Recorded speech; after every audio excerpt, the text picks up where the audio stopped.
morning. Hello, everyone. Welcome to the Battle2BE Trauma Transformation Podcast. And my name is Krista Fee.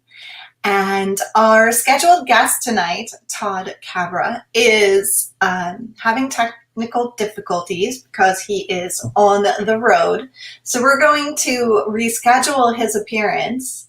So for those of you that came to see him tonight, we're going to just do a short podcast tonight and give you some amazing updates because we have gotten some news that our nonprofit status is in progress and the IRS needed a little bit more information from us, which is amazing because that means that we're almost there. So within the next couple days, we should get our letter of completion. We should be final. So we have our very first event as a nonprofit organization this Saturday. And I'm going to post a link to that. So please come out and see us. We are going to be at a car show and a pinup competition and a motorcycle show. So there's going to be a lot of really cool things going on, and we'll have Phoenix there and we'll have a booth. So you can come and talk to us about the program and what we offer and what might be available for you. If you are military, police, firefighter, or other first responder, and we do consider all of our first responders, our EMTs, our medics, our dispatchers, emergency room, if you consider yourself a first responder, we consider you a first responder. So don't think that you're left out because you're not one of the main categories that everyone usually talks about. So usually on our podcast, we talk about the life experiences of people who have overcome or are working on overcoming a background of trauma and who have transformed their experiences into a life that is phenomenal, helping others, creating change in the world. And we call our survivors that have made this transition catalysts because they're literally spearheading movements. They're changing the way we talk about mental health. They're changing the way that we treat mental health. And they're showing individuals that there is hope, there is healing, and that the processes do work if you work them. So this show, in case this is your first episode, is all about victories and celebrations and survival and overcoming and all the tools and resources that it takes to do that and the challenges that we face to do that. No one's ever going to say that it's easy. It is simple, step by step by step, one day at a time, but it isn't easy. So this show is all about giving guidance in a way that shows what the process looks like on people just like you, that shows the steps people are taking that are helping them truly overcome the obstacles of trauma spectrum injuries, PTS, anxiety, stress, overwhelm, all of these different symptoms, uncontrollable anger, lack of being able to sleep, all these things that we know are so common with these traumatic experiences and with the lifestyle that we lead afterwards. So I just wanted to touch base tonight and not leave you guys hanging in case you had wanted to see the show tonight. And Todd will be rescheduling, so don't worry, you're not going to miss it. Does childhood abuse cause narcissism? Ooh, that is a really complex question.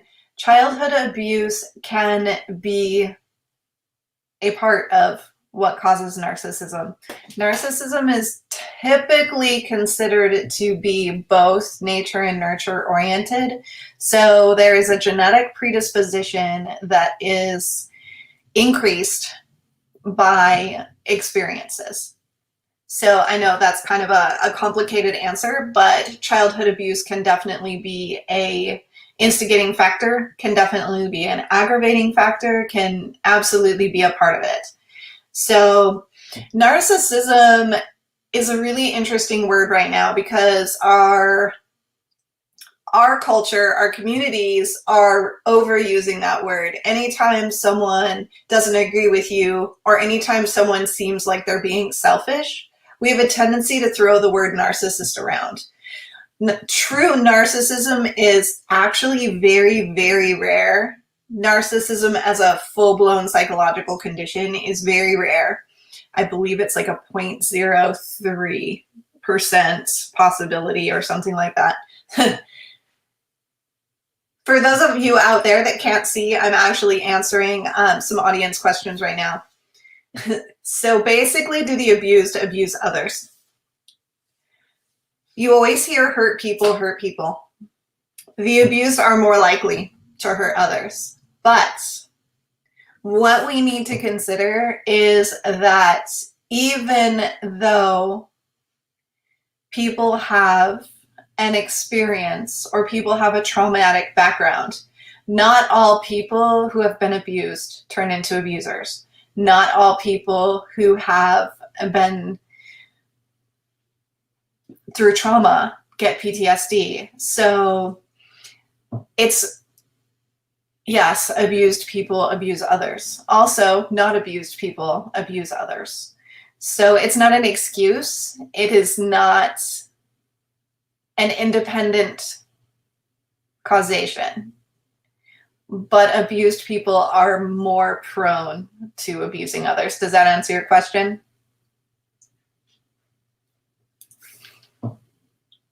I love it when I get audience questions. It's actually really interesting to have conversations with you guys. Do mental health disorders cause violence and abuse? Oh my gosh, of course. Mental health disorders, that's a challenging question because of the way that you phrased it. Do mental health disorders cause violence and abuse? Are you talking about specific mental health disorders? I specialize in working with people who struggle with post-traumatic stress. And currently the psychology community is still calling it post-traumatic stress disorder. We're shifting away from that to just post-traumatic stress or trauma spectrum injuries because it's not a disorder in the context of many other disorders.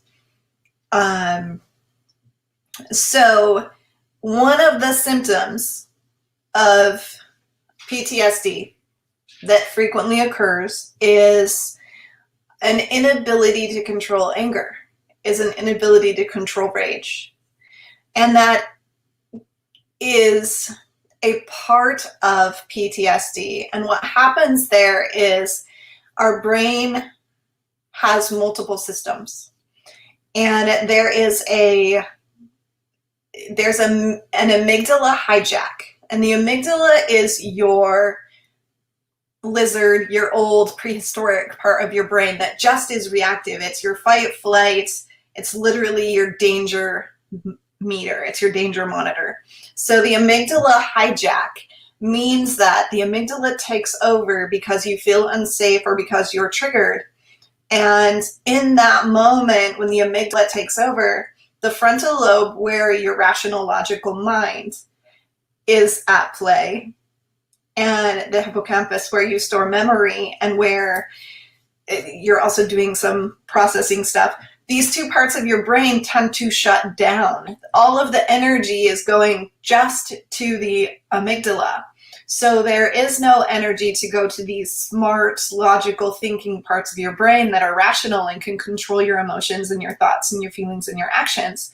So in a state of amygdala hijack, a person may have uncontrollable rage, uncontrollable anger. So in that instant, in that moment, the mental health disorder is essentially the cause for their lack of control. It's not the cause for the violence or the abuse.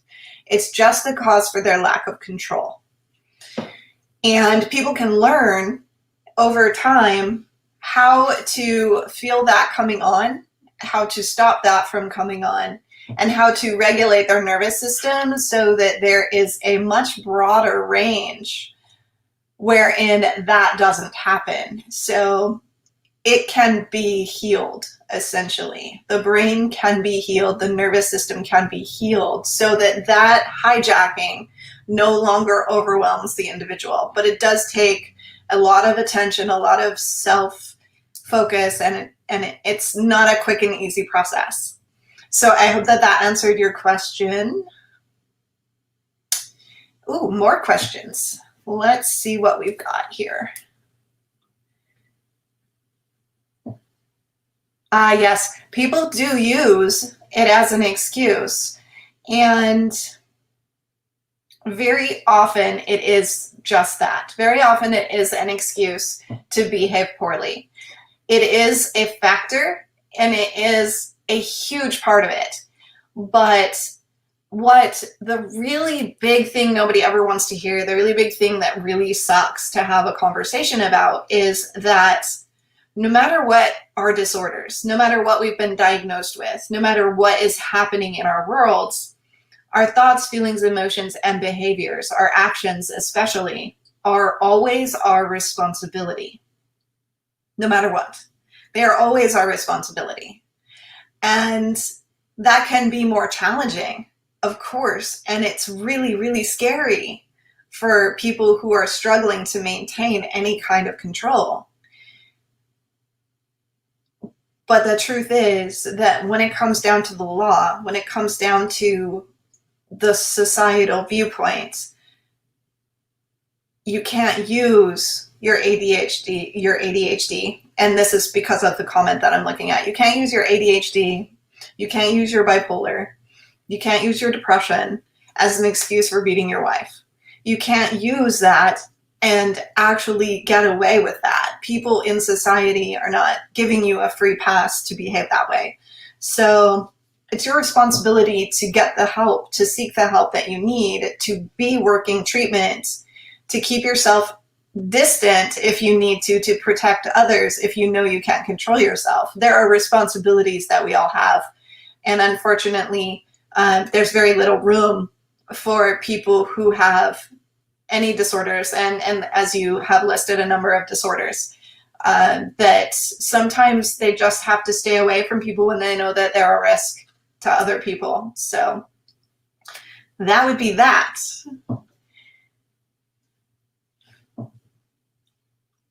Super awesome. Thank you so much for asking me questions and for, joining in on the conversation. It's really cool to have the audience pop in and get involved.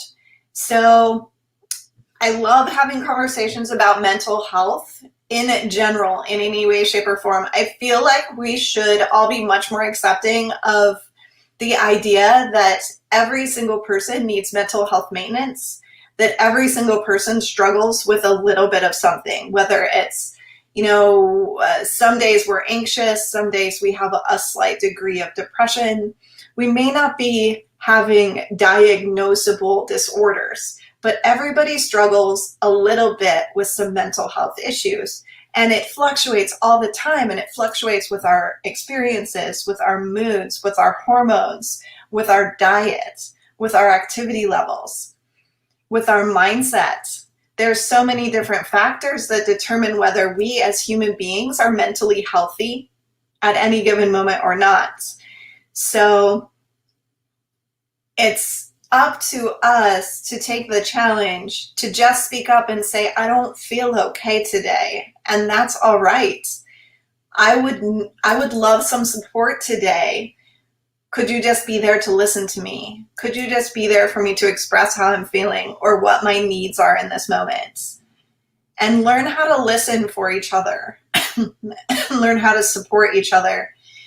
And not think that just because someone sees a counselor or a therapist or a coach, that there's something wrong with them, that there's something broken about them, because literally those people are merely there to support you. They're merely there to help your life be better, and they're merely there to help you be more healthy. It's no different than going to the gym. It's no different than going to the doctor and having a checkup once in a while. No different than going to the hairdresser, the massage therapist, and the dentist. It's just life maintenance. And we should be encouraging everyone to be receiving those types of life maintenance. We should be learning early when we're young how to be mindful, how to meditate, how to focus our attention on the present moment instead of stressing about the past and focusing on the future, so that we don't lose every moment of our lives to sadness, guilt, and shame, and worry and fear, so that we can just be in the moment and experience the happiness that's there for us. We should learn at a young age how to handle stressful situations, how to calm our nervous systems. And it's very easy to calm your nervous system when it's not completely overridden. If you learn young resourcing, then you will automatically use it when you need it for emergency situations. So if you learn some breathing techniques that simply soothe your nervous system, some vagus nerve breathing, some deep, slow breaths in, deep, slow breaths out that just slow your respiration, slow your heart rate, which automatically calms you down. There's just so many small techniques. Tapping is a great one for reducing stress and anxiety. Just so many different things that we could teach young people to be prepared for the ups and downs of life in a way that is nurturing, in a way that is healthy, in a way that creates adults who don't feel like they're depressed and anxious and extreme all the time. And we swing back and forth all the time between, I'm not sure I want to get out of bed, and I am so anxious I don't want to walk into the store. And that's just normal daily life for so many people, and they don't even realize that it doesn't have to be. It's so normal for so many people that they don't realize that it's not healthy, that it's not the way our bodies are supposed to function. We live in a society that is so high pressure, high stress, high stimulation that we don't notice that we don't have any downtime. We don't notice that our nervous system never calms down until we try to go to sleep, and we just can't. We can't shut off our brains. Why is there so much going on? Why are our thoughts going all over the place? We don't notice it until we try to rest and can't. Or until we go to rest and we can't stop resting.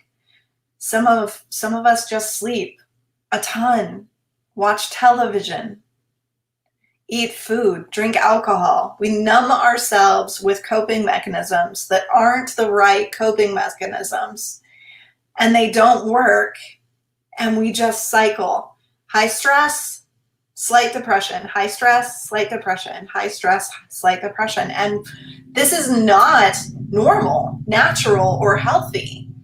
So how do we prevent that? How do we change that? You learn resourcing. That's what the Sahara Rising program is all about. It's literally the 12 keys to happiness, the 12 keys to learning how to balance your life on every level: nervous system, neuroplasticity, which areas of your brain are functioning at different times, and how can you maximize that? How can you maximize your attention in the here and now? How can you minimize your attention in the past and the future? How can you process and integrate traumatic experiences that have happened to you in the past that are still haunting you and causing you to behave in cyclical, patterned ways that don't serve you? How can you recognize relationships that are good for you and relationships that are bad for you? How do you communicate with people in a way that expresses your needs and your values without demanding of them or accusing them or laying your expectations on them? All of these things are addressed. All of these things are taught in my programs. So there's just so many tremendous layers of what does it look like to heal a human being? What does it look like to live as a healthy human being? And what role does mental health play in that formula? And ultimately, every single person that I talk to every single day has mental health maintenance that they need, has resourcing that they could use, has tools that they need to get through a day in a healthy way that is joyful and happy instead of miserable and sad and lonely and empty and anxious and overwhelmed. So that is what this program is all about, and that is what I'm here for. And thank you so much, Adam, for jumping on and asking some mental health questions. And I'm so happy that you're so interested in disorder. It is very, very interesting to study all the different disorders and how they play out, and how each disorder is just a magnified version of normal behaviors. And that's really what you're looking at, is every single disorder is an extremely magnified version of behaviors you see every day in every person. So, when we say we're clinically depressed, well, most people experience some depression.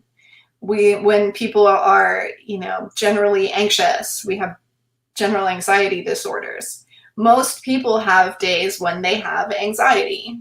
So the disorders are literally just extremely magnified, extremely exaggerated versions of normal human states.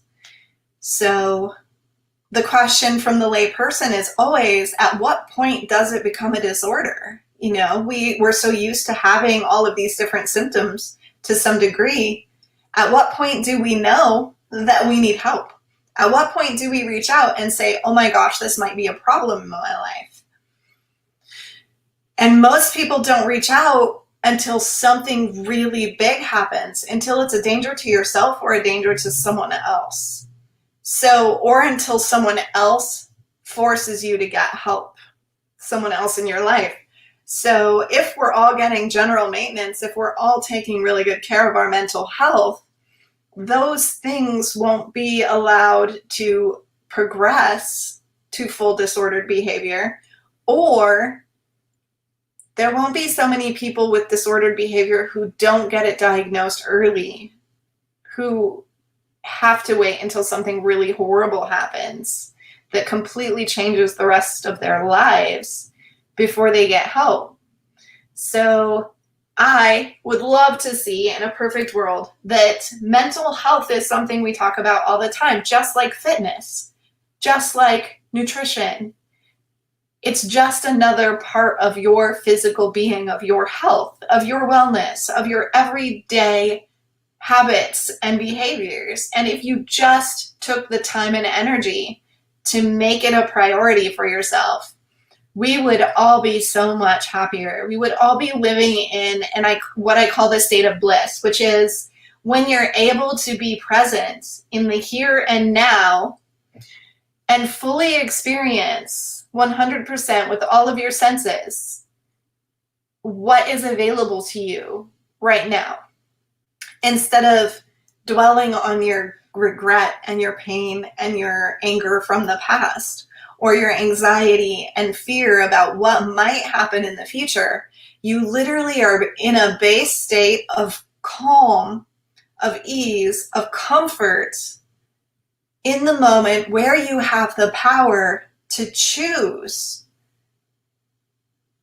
who you are, how you want to represent yourself out in the world, and what you want for yourself in this moment. You experience the pleasure, you experience everything there is to see, to hear, to smell, to taste, to touch. In every moment, you engage fully, and that is living. How many of us are living? Most of us are just getting by. So stop just getting by. So if anything I've said tonight resonates with you, if you are wanting more, if you're ready for more, if you feel like mental health awareness, mental health conversations should be easy and comfortable and just a part of the everyday natural lifestyle, like nutrition and fitness, I always offer a free planning call, a free session to just, see where you're at, see what you need, see if we can come up with a plan together to help you get on a healing journey that will change your life. So just give me a message. Let me know if you have questions, comments, concerns. I'm always here. And thank you so much for listening tonight. I know it was not the podcast you expected this evening, but it was very fun for me to get the opportunity to answer some questions for our audience. So again, I am Krista Fee. I am the owner and operator of Sahara Rising and the president of Battle2BE, which is our nonprofit organization for our military, police, firefighters, and other first responders. So please do just message me, say hi, follow me on Instagram, follow me on Facebook, or follow the podcast. That would be awesome. We're going to have some amazing, amazing guests coming up in the next few weeks. And I'm going to go live at a few events this weekend also. So just do all those things, like and follow, and help us out by sharing our posts. We would love that. And please have a fantastic, fantastic rest of your evening. And try to focus on being present in the here and now. Let go a little bit of the stress of focusing on what might happen tomorrow. And Krista Fee out.